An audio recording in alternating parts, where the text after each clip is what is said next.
Se a gente colocar assim, ó, admitir que é um alcoólatra é necessário para parar de beber? Se você for olhar para as pesquisas que mostram a respeito disso, você vai perceber que não. Muitos alcoolistas param de beber sem nunca terem admitido essa definição, nunca se auto-intitularam alcoólatras. Além de não estar associado a parar de beber, sem insistir para que essa pessoa admita que é um alcoólatra, faça com que essa pessoa tenha mais resistência, inclusive, na ideia de parar de beber.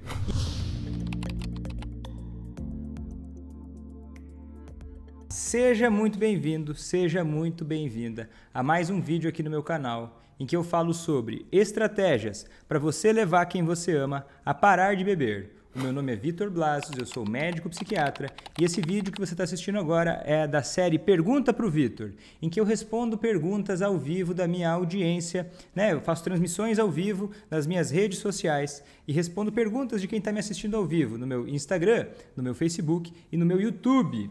Pergunta da Thaís. Seguinte, quando ele diz que bebe porque sabe que é alcoólatra, o que dizer? O que dizer quando ele diz que bebe porque sabe que é alcoólatra, tá? A Juliette está dizendo, olha, parabéns, Vitor, dia 13 de agosto, dia do psiquiatra. É verdade, dia do psiquiatra. Muito obrigado, Juliette, muito obrigado. Vamos lá. Quando ele diz que bebe porque sabe que é alcoólatra, o que dizer? Tá? Essa é uma grande armadilha para muitos familiares que estão começando a aprender como fazer quem ama parar de beber, de achar, e essa ideia não é, se você acredita nisso, tem bons motivos para você acreditar, né? Muita gente diz isso é muito repetido, é um dos mitos do alcoolismo, que se diz assim, olha, primeiro passo, né, para parar de beber é admitir que é um alcoólatra. E existe uma confusão nessa história, né? Isso vem de uma interpretação a respeito, talvez, né, dos 12 passos dos Alcoólicos Anônimos, que são grupos leigos, né, de leigos de ajuda mútua, que pregam 12 passos, que eles não pregam que essa é a única maneira, mas eles pregam que tem 12 passos que eles seguiram e que deram certo para eles e que podem dar certo para outras pessoas e pode ajudar muita gente. Agora, colocar assim como, de uma maneira geral, para as pessoas em geral, admitir que é um alcoólatra, né? Se a gente for pensar na ciência, na parte científica da mudança no alcoolismo, se a gente colocar assim, admitir que é um alcoólatra é necessário para parar de beber? Se você for olhar para as pesquisas que mostram a respeito disso, você vai perceber que não é necessário para parar de beber. Muitos alcoolistas param de beber sem nunca terem admitido o rótulo, né? O diagnóstico ou né? Essa definição, nunca se auto-intitularam alcoólatras. E muito pelo contrário até, além de não estar admitir que é alcoólatra, além de não estar associado a parar de beber, também você tentar fazer a pessoa admitir que é um alcoólatra, você insistir para que essa pessoa admita que é um alcoólatra, está associado à diminuição da sobriedade, está associado a mais resistência. Insistir para que alguém admita que é um alcoólatra, cientificamente a gente já tem pesquisas suficientes para entender que, olha, você forçar ou você insistir para que alguém admita que é um alcoólatra, faça com que essa pessoa tenha mais resistência, inclusive, na ideia de parar de beber. Então, você vou fazer ele admitir que é um alcoólatra, você está indo na contramão. E aí, o que a Thaís está contando é uma experiência que vai nesse sentido. Olha, beleza, a pessoa que eu amo, né, ela não diz quem é, mas que essa pessoa sabe que é alcoólatra. Ele diz inclusive que, eu sei que eu sou um alcoólatra, e talvez até justifique, né, diga, é por isso que eu bebo. Aí, o que você vai dizer então, Thaís? Primeira coisa é importante entender que é o seguinte: existem várias formas de você acelerar o processo do alcoolista que você ama para ele querer parar de beber. Não necessariamente uma vai ser melhor que a outra sempre. Por que eu estou dizendo isso? Porque a sua pergunta já remete a uma ideia sua de que o melhor e o caminho mais fácil na sua situação seria dizer algo. Nem sempre é dizer algo. Eu posso te dizer o que não dizer, isso é certamente não dizer. Olha, ele diz que bebe porque é um alcoólatra. Eu diria para não dizer, né? O que você não deveria dizer, que eu acredito que não te ajudaria a dizer. Continuar tentando falar, argumentar sobre ser alcoólatra ou sobre não ser alcoólatra, ou continuar insistindo com ele sobre o que você acha que seria necessário ele mudar, do tipo assim, olha, mas veja só, Você precisa parar de beber porque olha só como é que está a sua vida, olha só como é que está a sua saúde, olha só como é que vai fazer mal para o nosso relacionamento, você deveria parar de beber. Não ir por esse lado já é bastante coisa. Agora, o que você vai dizer? Você pode dizer, olha, eu entendo que você ache, você pode dizer algo do tipo, porque assim, ó, um alcoolista que não quer parar de beber e ele diz, olha, sim, eu sou um alcoólatra, por isso eu bebo, isso é um tipo de resistência. A resistência dele está se apresentando desta maneira. Quanto mais você entender sobre a resistência dele, mais fácil e mais rápido vai ser quebrar essa resistência. Eu vou aqui inferir, tá? Só com esses dados é pouco, mas eu vou inferir que ele diz que é um alcoólatra porque ele é racionalizador, né? Ele tem um tipo de resistência de racionalizar os problemas. Do tipo assim, olha, eu sou um alcoólatra e é por isso que eu bebo. Ou talvez ele seja relutante. Do tipo assim, eu sou alcoólatra, mas para mim é muito difícil parar de beber. Tem uma sequência nesse discurso dele, que talvez não está claro para você, certamente não está claro para mim, porque eu só tenho essa frase, mas tem uma sequência, tem outras informações a respeito de como ele apresenta essa resistência. Mas fato é que o caminho para você fazer ele parar de beber não tem a ver com argumentações teóricas ou argumentações sobre, olha, você precisa parar de beber, mas identificar a resistência e continuar, tornando o caminho da sobriedade mais atraente, mais fácil, e o caminho de seguir bebendo mais difícil, tá? E aí tem muita coisa, tá? Tem muita coisa, eu só falo sobre isso, né? Não tem como eu responder, em 2 minutos.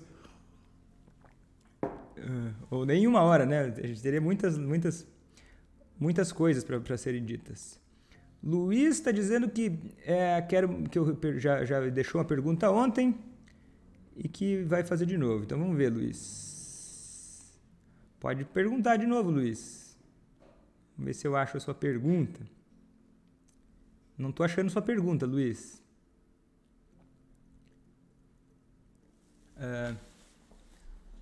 Graças a Deus, essa semana meu esposo está bebendo menos. Será? Como é que Deus agiu? Porque, se você perceber que, essa semana meu esposo está bebendo menos, mapeia, começa a pensar, começa a levantar hipóteses, começa a ganhar experiência e inteligência no processo. Olha, essa semana ele bebeu menos. Isso é uma informação interessante. O que aconteceu? Começa a fazer uma observação sobre o que será que aconteceu, começa a levantar hipóteses do que pode ter feito ele beber menos essa semana. Porque cada vez que você começa a tentar entender por que as coisas acontecem, ou o que levou a cada coisa, assim, no dia a dia mesmo, tá? Não precisa filosofar muito. Você consegue aprender e ganhar mais experiência e cada vez ter mais clareza sobre o caminho mais rápido para levar quem você ama a parar de beber. Boa tarde, Lázara, Adriana. O que fazer quando ele não troca de amigos ou não conhece amigos novos? É o seguinte, se ele não troca de amigos ou não conhece amigos novos, isso é um sinal de que ele não acha que manter essas amizades é nocivo ou é prejudicial para ele. Para você estar me perguntando isso, você acha que é. E aí tem que entender o quê? Tem que entender o seguinte, primeira coisa, olha, o alcoolista, normalmente ele vai se reunir com amigos, é super comum se reunir com amigos que bebem demais, com amigos que toleram demais o problema dele, ou ignoram, ou às vezes até bebem tanto ou mais que ele, né? Amigos que talvez não vão incentivar ele a ficar sóbrio, talvez, né? Estou imaginando, muitos são assim, talvez seja o caso, por isso você está me perguntando isso. E a ideia não é você tentar... E esse círculo de amigos, ele mesmo que seja nocivo, mesmo que seja autodestrutivo para outras coisas da vida, mesmo que seja uma reunião que todos os amigos percam com esse tipo de cenário social que eles montam, né, que eles participam, é um cenário que vai mantendo eles com um certo conforto e vai satisfazendo uma certa necessidade de ligação social que os seres humanos em geral têm. Agora é o seguinte, não precisa atacar os amigos. Até o oposto, não precisa atacar os amigos. Você se concentra apenas na forma com a qual você se relaciona com o alcoolista, no dia a dia. O jeito que você fala com ele, o jeito no cotidiano mesmo, sobre como você lida com as questões do alcoolismo dele e como você vai resolvendo outras coisas e atuando para ele querer parar de beber, aí ele vai desejar parar de beber, vai reconhecer mais o prejuízo que tem em seguir bebendo e aí vai ficar muito mais fácil para ele pensar, poxa, eu preciso reconhecer a necessidade de que precisa talvez trocar de amigos. todo alcoolista obrigatoriamente vai precisar trocar de amigos? Olha, não é obrigatório. Tá? Uma pessoa, dependendo do cenário, a pessoa pode até manter os mesmos amigos e parar de beber, mas é mais difícil, né? É mais difícil. Mas daí o que você precisa se preocupar não é necessariamente isso. Não é nisso que você tem que colocar toda a sua atenção. A sua atenção tem que estar onde? Naquilo que você tem controle, porque o seu relacionamento com o alcoolista que você ama é poderoso e já é suficiente para criar nele interesse em parar de beber. Tendo interesse em parar de beber, aí isso pode ser necessário ou até não, né? Porque daí já está começando a imaginar uma coisa mais lá na frente, né? Às vezes, quando imagina uma coisa muito lá na frente, antes de pensar, antes de trabalhar mais na motivação do cotidiano, no dia a dia, talvez nem seja necessário, obrigatoriamente, que ele se afaste dos amigos. Ou talvez ele próprio diga, olha, não estou afim mais de conversar com o João, porque o João, poxa, não me sinto bem, né? Porque a pessoa que começa a querer parar de beber, ela começa também, em geral, né? Quando isso está indo bem, começa a perceber vantagens numa vida sóbria. E começa a ficar mais claro para ela que aquele círculo de amigos já não faz mais tanto sentido. Entende o que eu quero dizer? Então, se a sua atenção estiver no seu relacionamento e na motivação dele para parar de beber, o resto desce automático. Vamos ver.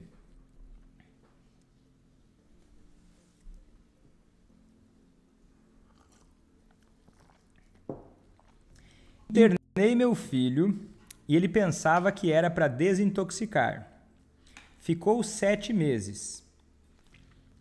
Tá, ele pensava que era para desintoxicar, mas ficou 7 meses. 7 meses é muito mais do que o necessário para desintoxicação física, né? Mas às vezes pode ser útil, né? Fica 7 meses.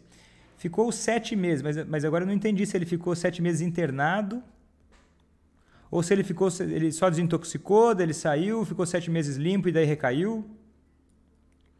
Aí um dia tirou a chave do carro dele porque ele dirigiu alcoolizado. Era o carro dele, tem que ver as circunstâncias, né? Era o seu carro, até que ponto, né? Mas de qualquer forma, ficou revoltado e hoje não está mais bebendo. Tá, mas o diálogo é difícil, ele fica reservado. Então, se o diálogo está difícil com o seu filho? Teve aí alguns atritos, alguns conflitos em relação ao alcoolismo. Que pelo jeito, olha, muita coisa funcionou, né? Tanto que ele parou de beber, né? Ok. Mas daí talvez o relacionamento acabou ficando mais desgastado. Aí o que acontece? Assim como você, ou qualquer um que ama o alcoolista, né? Que convive com ele, às vezes perde a confiança nessa pessoa e fica meio desestimulado, né, e um pouco mais fechado em relação a essa pessoa, o alcoolista também é um ser humano. E ele também pode se sentir... ele pode sentir uma quebra assim, na confiança, ou pode existir rusgas ou mal entendidos, ou realmente uma sensação assim, de que há pouca confiança. Né? Que, poxa, talvez, tá? E aí, Luiz, pensa você aí, o que pode ser? E talvez comece a observar isso. Por que será que ele está fechado, ele fica reservado? O que será que ele está esperando de mim? Como é que ele me enxerga? Porque pode ser que ele está alimentando uma série de pensamentos sobre não poder confiar em você, sobre você ser uma pessoa, talvez, na cabeça dele, né? Na cabeça dele, pode começar a imaginar que você é uma pessoa rígida demais, de que você não se importa com os sentimentos dele, ou algo desse tipo. Começa a entender o que é que faz ele ficar mais fechado. Mas não precisa chegar direto com os 2 pés. Começa a levantar essas hipóteses. E vai começando aos poucos, né? Se ele está tão fechado assim, começar a convidar para alguma coisa, achar um ponto em contato que entre vocês, algum interesse, talvez em comum. Começa a demonstrar interesse por alguma coisa que ele gosta de fazer ou gosta de falar. Começa a puxar assuntos que ele é bom. Talvez, daí vai começando a criar mais uma rotina do relacionamento, né? Começar a colocar mais algumas coisas ao longo da semana que vocês façam, tipo, olha, algumas ligações, alguns programas juntos que sejam interessantes, que não precisam falar sobre o conflito em si, mas daí vai abrindo caminho para reconectar, né? Mas eu acho que é interessante ficar atento. Por que será que ele está fechado? Porque ele deve ter na cabeça dele alguma coisa dessa natureza, assim, de achar que você é duro demais, que não pode confiar em você. Não que ele está certo, mas pode ser que ficou uma impressão dele, né? Poxa, meu pai, talvez, pode ter alguma coisa por trás aí, uma coisa que tem a ver com ele, não necessariamente com você também. Então, se abre para ouvir, assim, olha, beleza, Vai respeitando o espaço e achando alguns pontos de contato para ir reconectando com ele. E daí, de novo, conforme você começar a reconectar com ele, ou ter algumas interações com ele, a primeira interação que você tiver, você vai ter um sinal dele. Como é que ele reagiu? Isso já é um indicativo de se esse lado está indo bem ou não. E daqui a pouco, vamos dizer, daqui a algumas semanas, tomando algumas iniciativas, pode ser que ele no começo não tome muita iniciativa, mas talvez algumas semanas você tomando algumas iniciativas, pode ser que o cenário mude muito. E aí comece a conversar muito mais. Então, começa pelo começo. Começa tomando pequenas iniciativas para tentar entender, para tentar participar um pouco mais, demonstrar um pouco mais de interesse na vida dele. E aí você vai sentindo, olha, qual lado vai ser mais rápido, qual lado vai ser mais seguro para retomar uma conexão. Porque, no final das contas, existiram sucessos, mas existiram algumas mágoas também, né?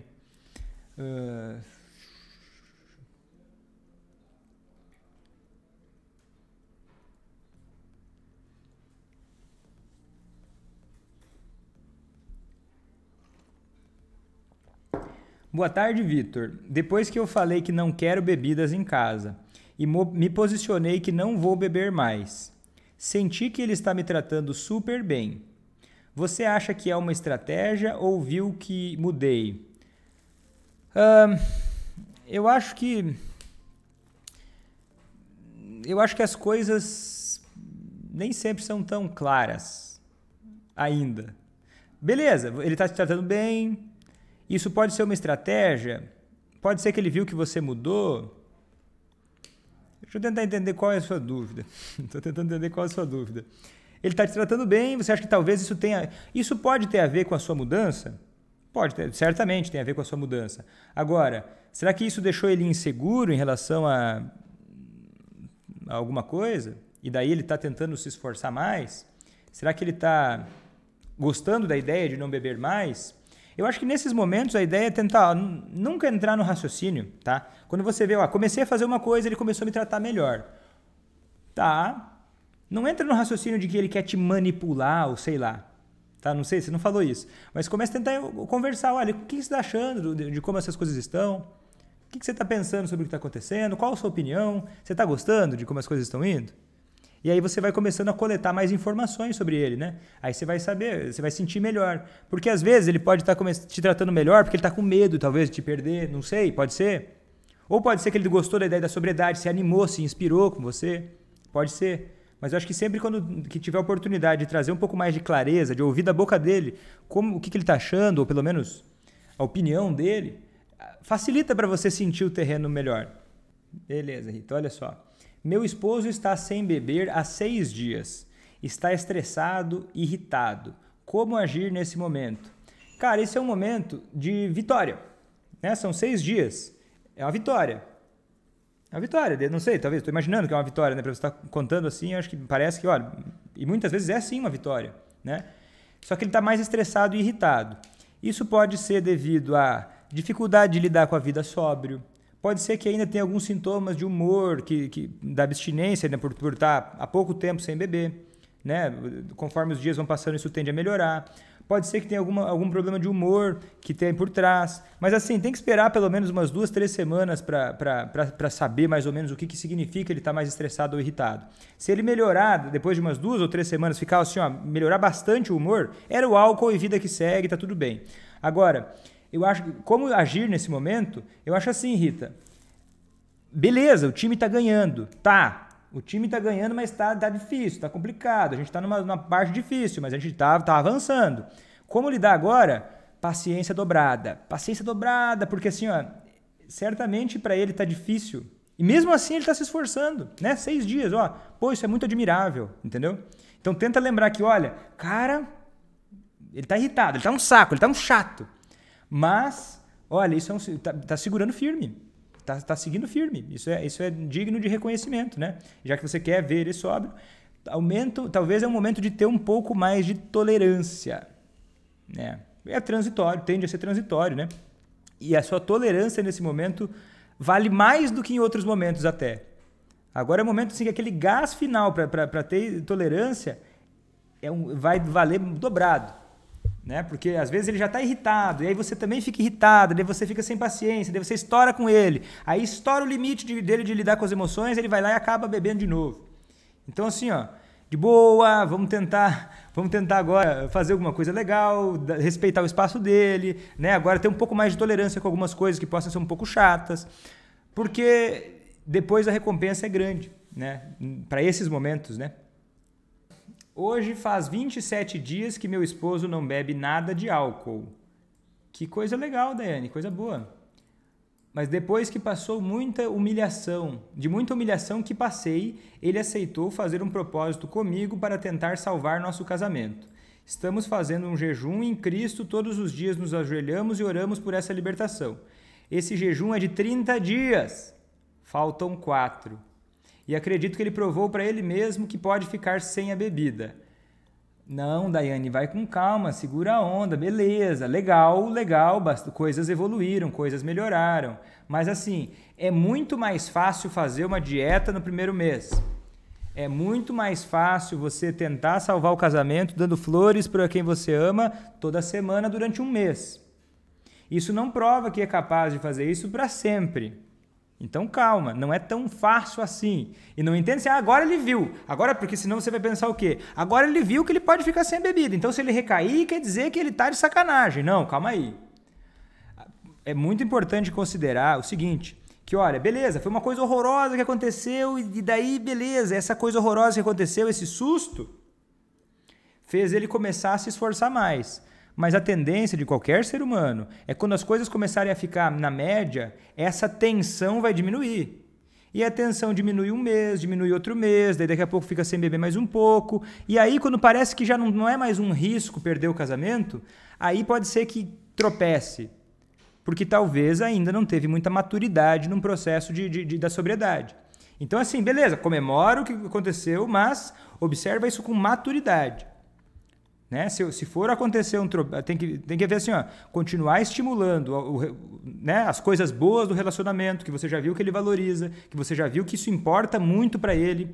Então, não leia, se por acaso ele tropeçar no meio do caminho, não leia isso como não te amar, mas entenda isso como um processo de sobriedade mais sólida, que tem que ser amadurecida. Né? Porque quando a pessoa para de beber no susto, isso pode fazer ela ficar sóbria por mais tempo, mas pode também ser uma coisa muito no susto, daqui a pouco passa a tensão e daí a tendência a recair nos comportamentos antigos pode acontecer, não porque não te ama, não porque não se importa com o relacionamento, mas porque, olha, passou o susto. Daqui a pouco tem que criar outras coisas, outros hábitos, outros estilos de vida que estejam relacionados à sobriedade.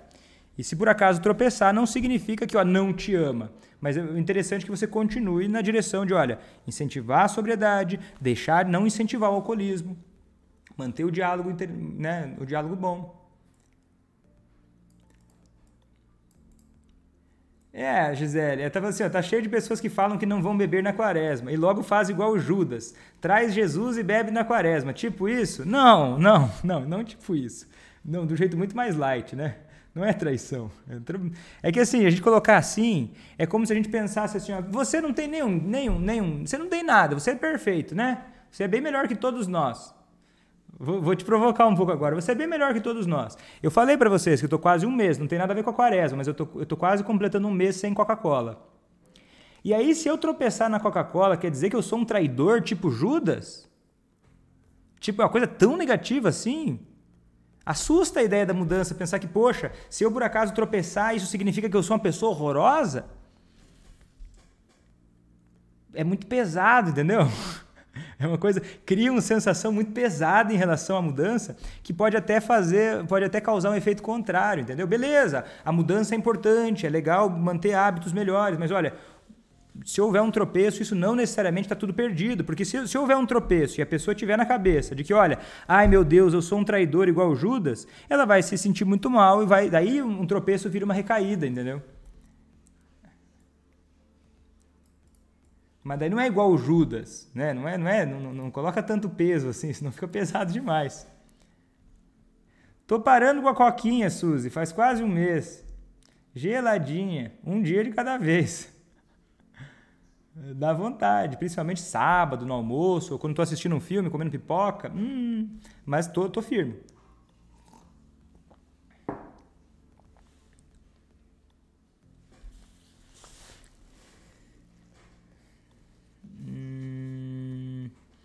Quando o alcoólatra bebe uma vez por mês, mas passa demais do limite, qual tempo eu sei que está dando certo?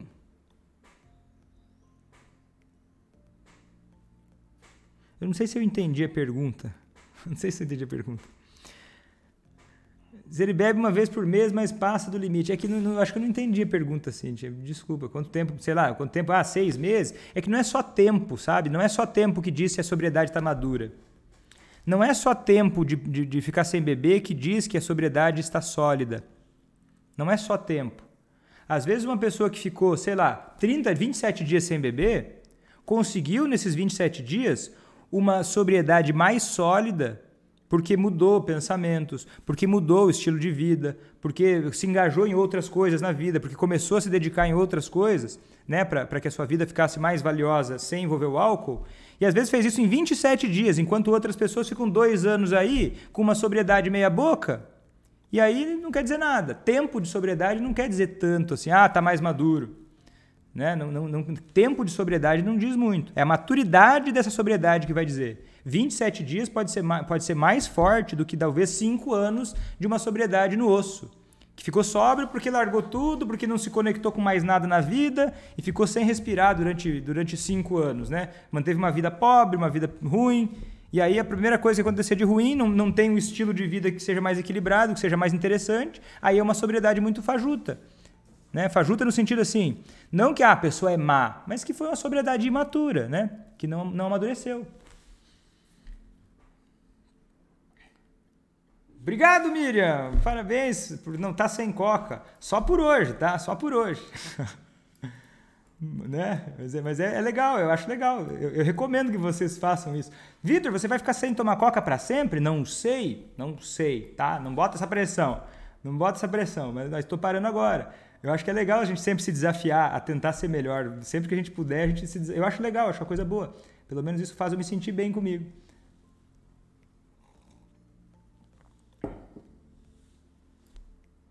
Ó, a Neida tá falando, meu marido fica 3 meses sem beber até 6 meses. Já ficou 1 ano. Depois bebe de novo. Não entendo isso.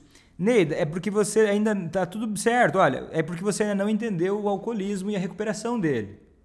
Porque às vezes a pessoa pensa, mas se a pessoa é capaz de ficar 6 meses, ela é capaz de ficar para sempre. Neida, você já fez exercício físico? Você já fez? Porque eu já recaí, eu já fiquei vários anos, já fiquei 6 anos fazendo exercício físico. Regular. Pô, eu fazia jiu-jitsu, fazia musculação, corria, 6 anos. Aí alguém pode olhar, nossa, o Vitor entendeu agora, ele é fit. É nada. Depois eu passei mais 10 anos sem fazer nada. Porque, né, é a maturidade que o hábito adquire. Né? É a maturidade que esse hábito adquire. Não é porque ficou 6 meses, agora provou que é capaz e nunca mais vai voltar. Né? Alguma coisa no estilo de vida não amadureceu. Alguma coisa nos reforçadores da mudança no dia a dia. Que muitas vezes, você é a esposa dele. Se para você não é claro qual o reforçador que talvez tenha feito ele ficar mais vulnerável para beber, imagina que isso também não é tão claro para ele. Não é tão claro, não é tão óbvio. Não é tão óbvio assim. Né? A gente banalizava, eu não entendo isso que ele recaiu, não sei o que, você não entende. Você está pensando que ele é um sem vergonha, é isso que você está pensando, não é mesmo? Mas não é o caso, não é necessariamente o caso, né? Se ele ficou até 6 meses sem beber, significa, existe um lado dele que valoriza bastante a sobriedade, só que tem um lado dele que às vezes é estimulado pro lado do alcoolismo que precisa ser amadurecido.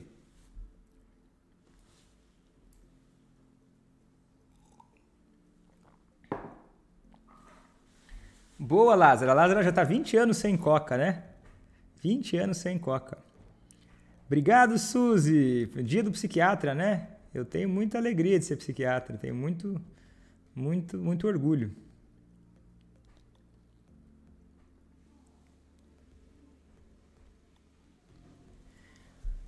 Eu não consigo disfarçar que não gosto quando ele começa a beber. Também faço cara feia. Mas, querida, quem falou que você precisa disfarçar que você não gosta? Né? Vou disfarçar que eu não gosto. Por que você vai disfarçar? Por que você precisa disfarçar? Agora, será que fazer cara feia demonstra realmente o que você quer mostrar? Porque quando você faz cara feia porque alguém fez uma coisa que você não gosta, você não está só mostrando que você não gosta. Você está mostrando para essa pessoa que ela tem um poder absoluto, um poder muito grande sobre você. Que você está nas mãos dela, que você assim, meu Deus, ela te desestabiliza. E que você acha que as pessoas têm que mudar, aí você vira, ó que sutileza. Você passa de um estado que é, ele bebe, beleza, ele está errado, você tem razão de achar ruim.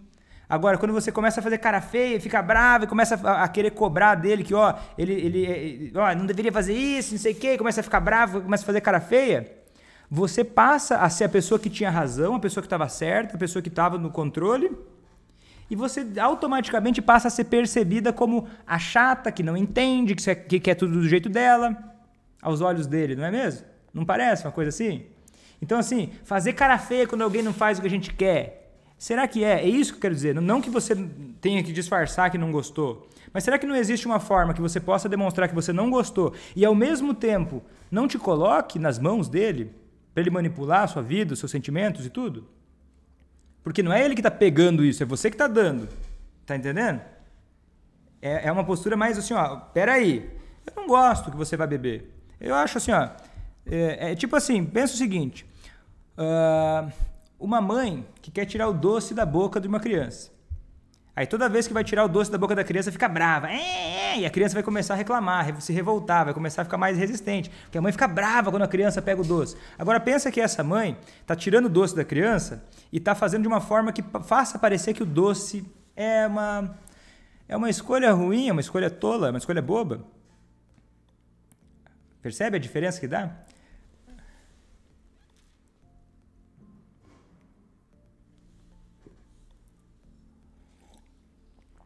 Olha, doutor, meu esposo ficou 6 meses sem beber, mas voltou e disse que se sentiu péssimo e ainda disse que se sentiu um palavrão. Como ajudá-lo? Olha, primeiro entendendo, quando a pessoa fica 6 meses sem beber, ou qualquer quantidade de tempo, olha, me determinei a não beber, e aí ela bebe, isso cria um tilt na cabeça. E esse tilt tem nome. O nome desse efeito psicológico que acontece é efeito da violação da abstinência, que é uma junção de duas coisas. Uma delas é você começar a sentir que a sua autoestima é ruim mesmo, você começa a se sentir uma pessoa desqualificada, né, para não usar o palavrão que você falou. Começa a se sentir bem isso mesmo, começa a dizer, poxa, eu sou uma pessoa incapaz, desqualificada, começa a se sentir mal, incapaz. E ao mesmo tempo tem a lembrança da parte positiva de beber. E aí entra um conflito entre, poxa, fica parecendo que parar de beber é muito mais difícil do que é. Então, como fazer nesses momentos? Aí você vai ver qual estágio da mudança ele ficou com essa recaída, se ele está na contemplação, se ele está na preparação, e aí você vai seguir estimulando para ele avançar para o estágio da ação de novo. Às vezes o que vai precisar vai ser um apoio, às vezes o que vai precisar vai ser, deixar de facilitar, às vezes o que vai precisar vai ser pensar em outras atividades sóbrias para ocupar o tempo juntos, durante algum tempo, até ganhar um pouquinho mais de confiança, estamos falando de dias, algumas semanas, né? Uma recaída bem administrada, sério mesmo, muitas vezes vale mais do que meses de sobriedade sem nada acontecendo. Porque uma recaída bem administrada, ela pode virar ela pode ser pode ser um momento de salto, de uma aceleração muito grande da maturidade da sobriedade. Então, não faz o mesmo que ele, tá? O alcoolista, quando ele recai mais, é aquele alcoolista que pensa, nossa, eu sou um imbecil que eu recaí. Quer saber? Não adianta, é um raciocínio 8 ou 80. Deixa de reconhecer o que tinha de bom, o que teve de bom, deixa de reconhecer os avanços. Então não entra nessa mentalidade junto. Começa a perceber, olha, foram 6 meses, existe muita coisa que foi boa nisso. Isso mostra muitos pontos positivos. E você não necessariamente agora se tornou um desqualificado. Né? Esse raciocínio está exagerado, tá entendendo? Não entra, se você exagerar também, vai amplificar o efeito da violação da abstinência e aí a recaída pode ser mais longa e pode demorar mais para voltar.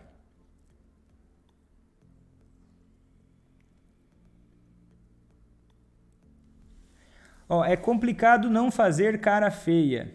Ele sabe que não gosto. Às vezes, fingir não dar bola para ver se ele não nota. Não liguei, não briguei. É que, olha, Alguém já fez cara feia pra você e daí você olhou a cara feia da pessoa e te deu vontade de fazer o que ela queria fazer? Porque eu não sei, pra mim não me dá vontade. Mesmo quando eu tô errado, e mesmo se eu paro, assim, ó, quando alguém começa a fazer cara feia, tipo, cara feia. Cara feia dá uma sensação ruim, né, na gente, quando alguém faz uma cara feia. Que exige um pouquinho mais da outra pessoa, de determinação, um pouquinho mais do que normalmente teria que ter pra superar a cara feia. Não sei se pra você, talvez... Eu não sei se pra você, talvez, quando alguém faz cara feia pra você, te desperte um desejo de atender o pedido daquela pessoa. Eu sei que na maior parte das pessoas que eu conheço não gera. Então, na minha cabeça, fazer cara feia não é uma boa maneira de conseguir aquilo que a gente quer dos outros. Na minha cabeça, tá? Não sei, talvez na sua talvez seja a forma que você acha que é melhor. Não sei que resultado você tem tido com isso.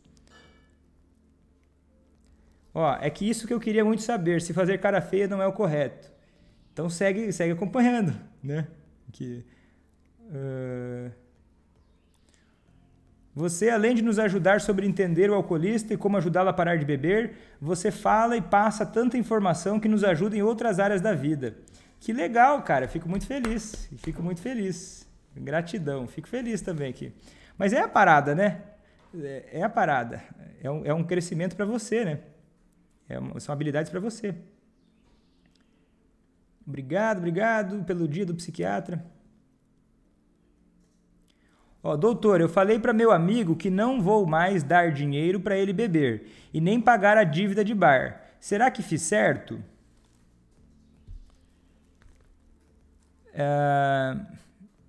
Eu acho que sim. Eu estou tentando pensar, por que você acha que talvez não? Por que parece errado não pagar dinheiro da dívida do bar? Ou por que soa? Por que você sentiu necessidade de até uma confirmação? Eu queria entender, se você puder me dizer, eu ficaria bem contente. Porque, para mim, quando você fala assim, doutor, falei pro meu amigo que não vou mais dar dinheiro para ele beber, nem pagar dívida de bar, será que fiz certo? Me parece muito que sim. É difícil para mim imaginar uma situação em que isso estaria errado. Não consigo imaginar uma situação em que isso estaria errado. Eu fiquei curioso de saber por que pareceu, de alguma forma, questionável. Evitar... boa, Cíntia. Essa aí é boa, hein? É boa, olha só. Evitar o contato social é uma resposta negativa de enfrentamento à recaída? Exemplo, ele não vai na mãe dele quando está sem beber. Boa, tá? Essa é uma pergunta muito boa, porque é o seguinte. O alcoolista quer... Vamos imaginar o cenário. O alcoolista quer parar de beber. Né? Ele tá no começo da jornada, ele está começando, bebeu pesado, de repente ele não quer beber.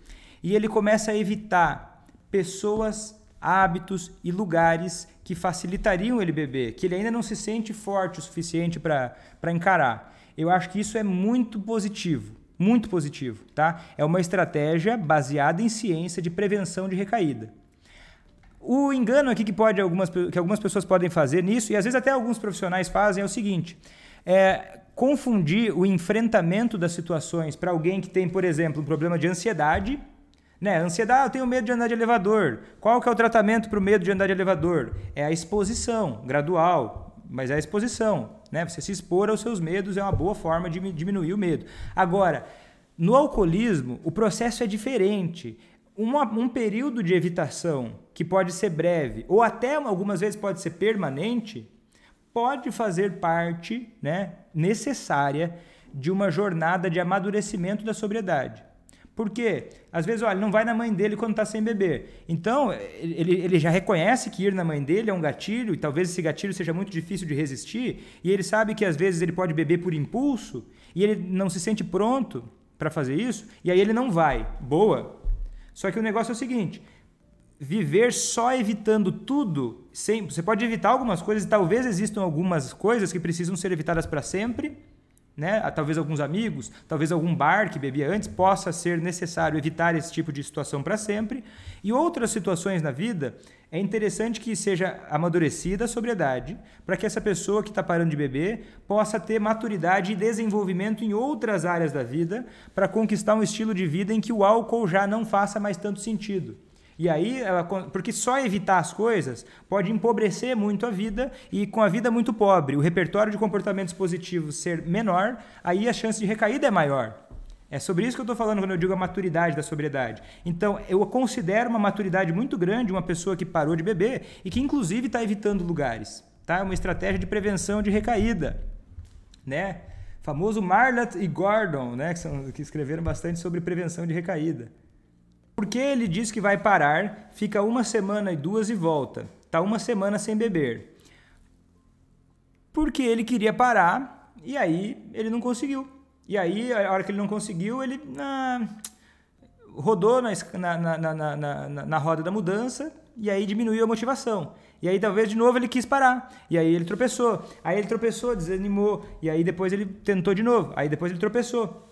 Agora, se isso fica se repetindo, né? Se ele fica se repetindo num ciclo, fica 1 semana sem beber, daí depois fica 2 sem beber, depois recai de novo toda hora, existe alguma coisa que está difícil aí, né? Existe alguma coisa que está difícil, ou existe algum reforçador que não está bem colocado, que está fazendo ele ficar mais reforçado para beber do que para parar de beber, né? Mas não significa, tá? Não significa que ele está de sacanagem. Ele está de sacanagem porque ele recaiu. Não necessariamente, tá? Não é. Eu não acredito que alguém fica de sacanagem, recair de sacanagem só para provocar você de uma forma consciente.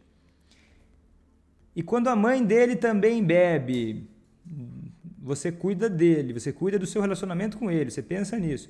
A mãe dele beber hoje pode ser uma coisa que joga contra a sobriedade dele, mas a mãe dele beber, talvez, né, conforme você for, através do seu relacionamento lidando com ele, talvez a mãe dele beber possa, eu já vi isso acontecer, ser um gancho motivacional para que ele queira mais ainda parar de beber. Então, cuidado, quando você, a mãe dele também bebe, isso é ruim. Não, calma, talvez hoje é ruim pelo cenário, mas se preocupa com o que você está fazendo e com o seu relacionamento com ele. Você vai chegar na mãe ou não. Né? Às vezes ele pode querer até mais parar de beber depois que ele começar a perceber as vantagens e fica mais nítido que a mãe, talvez, não é normal isso, não é interessante isso. Vitor, não consigo levar meu marido no médico, ele bebe muito quando está sem trabalhar, ele é caminhoneiro e quando chega de viagem fica muito tempo no bar e está com um problema de saúde. O que eu faço? Olha, você vai fazer o quê? Ao invés de tentar levar ele no médico já, né? Porque você pode levar o alcoolista no médico em que circunstância? Em que circunstância você pode levar o alcoolista para o médico? Obrigatório. Quando ele estiver tipo assim, para morrer. Aí você pode obrigar ele aí. Né? Mas isso aí pode ser bom, pode não ser. Não necessariamente é a melhor forma de fazer. Né? Certamente, como estratégia única, não é a melhor forma de fazer. Mas é o seguinte, quando você, antes de pensar em levar ele para o médico, já que é uma situação que, né, não é de vida ou morte imediata, a sua concentração não tem que estar ir no médico. Tem que estar no relacionamento, no cotidiano, no dia a dia. Ele bebe quando está na sua cara, quando está com você, quando ele vai para o bar. Né? Você começar pensando em como criar interesse nele em parar de beber, aí pode ser, como aconteceu já com várias alunas minhas, o seu marido pode chegar ele e pedir para você, olha, você poderia me ajudar a ir no médico, porque eu estou precisando muito, não estou conseguindo parar de beber, eu quero parar muito. Outra história, viu? Outra história. Então, começa se preocupando no seu relacionamento, no cotidiano, na rotina, em reforçar a sobriedade e não reforçar o alcoolismo. A Marli está falando, mas ele corre para a casa da mãe. Ele está vivendo como? Ele corre para a casa da mãe, o que é isso aí? É porque ele ainda se sente filho. Marli, eu acho que é bem tranquilão aí para ti. Se resolver no relacionamento de marido e mulher com ele, para ele desejar, o gatilho dele pode ser ir na casa da mãe, mas assim, o seu relacionamento que tem que estar mais afiado com ele, mais afiado, para começar a criar interesse nele em parar de beber, né? Porque ele foge para a saia da mãe, isso é uma fuga, né? Vai na mamãezinha, a mamãezinha vai fazendo, mas daqui a pouco você vai atuando na sua relação com ele. Quando meu marido volta a beber, ele bebe por 30 dias sem parar. Cara, e ele deve ter, a hora que ele volta, isso é uma recaída, né? Não é só um lapso. Então, provavelmente, ele entra naquele ciclo lá do efeito da violação da abstinência. E aí, a maturidade da sobriedade dele, né? Certamente tem como melhorar a estratégia para durar menos essa recaída ou até acontecer com menos frequência. Neda, isso não significa pior ou melhor, né? Não significa que é melhor ou pior que ninguém. Ó, de novo, gente, me ajuda a entender. Tem umas dúvidas que vocês ficam que eu queria entender melhor. Por que parece que é... Por que dá dúvida? Vocês me ajudariam a entender, se puder? Ó, a Tinha tá falando o seguinte: meu marido gastou todo o dinheiro dele ontem bebendo. Quando foi hoje, me pediu dinheiro e eu neguei. Fiz errado? Eu acho que não. Por que parece que sim? Por que parece que é normal pagar para ele continuar bebendo? Né? Por que parece? Talvez no dia a dia você fique tão assim, mas poxa, ele tá pedindo dinheiro, mas né, é difícil para mim negar. Mas pô, você vai pagar para ele beber? Por que faria isso? Por que dá dúvida? Mas eu não posso dar dinheiro para... Se sentir talvez até mal. Mas eu não dei dinheiro para ele. Pois é, consequências naturais do hábito de beber. Você com toda elegância, com todo carinho, com toda gentileza, vai falar, olha, eu não vou te dar esse dinheiro. Tenho planos para esse dinheiro, a minha gestão financeira não permite eu te dar esse dinheiro, né? O jeito que eu estou gerenciando meu dinheiro não permite que eu te dê esse dinheiro. Né? Se você está com dificuldade financeira, o que está acontecendo? Não sei, mas eu não vou te dar esse dinheiro. Porque a minha gestão financeira não permite. Só não vai falar assim, porque não vou dar dinheiro porque você gastou tudo com bebida. Não precisa. Tá claro, ele sabe, não precisa. Você pode falar, olha, veja, eu gerencio meu dinheiro assim, você gerencia de uma outra forma, né? Eu, nesse momento, não tenho a intenção de te dar dinheiro. Tem planos para o dinheiro, porque dinheiro sem planos é um problema, né? Não dá para ter dinheiro sem ter planos para ele. Ou o dinheiro tem que ter um plano, né? A gente falou sobre isso hoje de manhã. Dinheiro tem que ter um plano, né? Não tem dinheiro que sobra. Dinheiro que sobra vira lixo, né? E se tratar dinheiro mal assim não tá certo, né? Meu ex-marido bebe muito todo final de semana. Fica ignorante. Como ajudar ele? Ele não gosta de ficar com a família, só gosta de amigos do bar. Cara, não concordo. Eu entendo que pareça isso. Parece que ele não gosta de ficar com a família. Parece que ele só gosta de ficar com os amigos do bar. Não, esse é o alcoolismo agindo. É um dos sintomas do alcoolismo. A mente dele fica muito voltada para coisas que não são interessantes na vida dele, tipo o bar. Ele não ficar com a família é um prejuízo para ele, não é que ele gosta. Ele pode até dizer para você que gosta, mas não é assim que funciona. Sabe como é que eu sei disso? De ver dezenas, centenas de alcoolistas depois que param de beber, olham para trás e lamentam muito o tempo que perderam nos bares. Então entender isso como, ele gosta do bar, ele não gosta da família. Eu acho que é uma leitura errada de um sintoma dele, um sintoma do alcoolismo dele. Pode dar a impressão que só gosta dos amigos, né? Mas não é, cara, é um prejuízo. É porque é o seguinte, quando você colocar ele só gosta dos amigos, fica parecendo que isso é possível. Mas pensa só, você é uma pessoa muito valiosa. Na sua cabeça, tá? E eu recomendo que você pense assim, porque provavelmente é. Você é uma das pessoas mais legais que existe na vida dele ou dela.